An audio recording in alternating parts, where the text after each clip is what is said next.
Tonight, gay couples throughout Massachusetts are celebrating a day many thought might never come. After a 3-year fight, they're now legally getting married.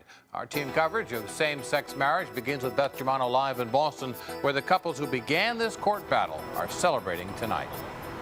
They are the plaintiffs who started a social revolution by suing the state for the right to be married. Now, one of those 7 couples, Ed Balmelli and Mike HORGAN, exchanged their wedding vows tonight, making it possible for other same-sex couples in Massachusetts to do the same.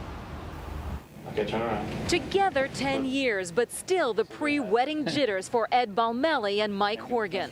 Sheer panic at first, trying to think of everything that we needed to do. Get the right vests. 11th hour court challenges, and it all came together in only 10 days. Am I shaking? This morning at Boston City Hall, they retraced the steps they'd taken 3 years ago, when their failure to get a marriage license thrust them into the role of trailblazers. Then when we actually got turned down, it was just, I don't know, like a really feeling that you were different. Right. This is a special time indeed. Today they felt acceptance. Hi, Mike. Take you, Ed, Take you, Ed. the joy of my heart and soul. The joy of my Today, heart and their soul. hard-fought battle for civil rights fulfilled, changing their status, not their relationship. What changes today is that we are now legally a family. We are now each other's next of kin. What happens in the future, they don't know. Securing their future is what today was about. You never know what's going to happen, so we figured let's just get it done today. We'll have a big celebration, take advantage of the day. Now here in Boston, 104 couples applied for marriage licenses on this first day. 15 sought waivers to exchange their vows immediately. Many say they already felt married. Now they have the piece of paper that makes it legal. Reporting live from Boston, I'm Beth Germano, CBS 4 News. And in Worcester tonight, Richard Linnell and Gary Chalmers exchanged vows. The couple also sued for the right to marry. They've been together for 15 years and are the parents of an adopted daughter. Now, this day was a long time coming for those 2 couples and the 5 others that filed the original lawsuit. They sued 3 years ago after applying for marriage licenses and getting rejected by city and town clerks. Today, in different parts of Massachusetts, all 7 couples said, "I do." Our team coverage continues tonight with TJ WINICK live in Provincetown. And TJ, certainly been a busy day there.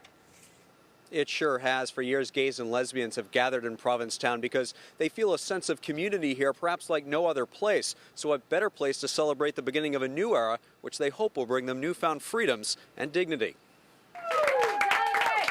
For John Wagner and Rick Keys, there was no time like the present. That's why the Quincy couple opted for a waiver and said their wedding vows 4:30 Monday afternoon on the beach in Provincetown.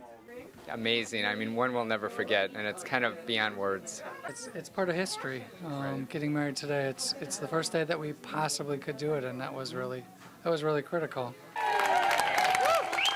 Over 150 gay and lesbian couples received a hero's welcome earlier in the day at Town Hall before and after applying for a marriage license. I've been married 23 years ago, and she said to me, "If we could get married, would you marry me?"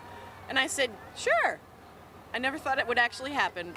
Despite Governor Romney's orders not to issue a license to out-of-state couples, P-Town selectmen are not enforcing the decree, believing they will be on the right side of history.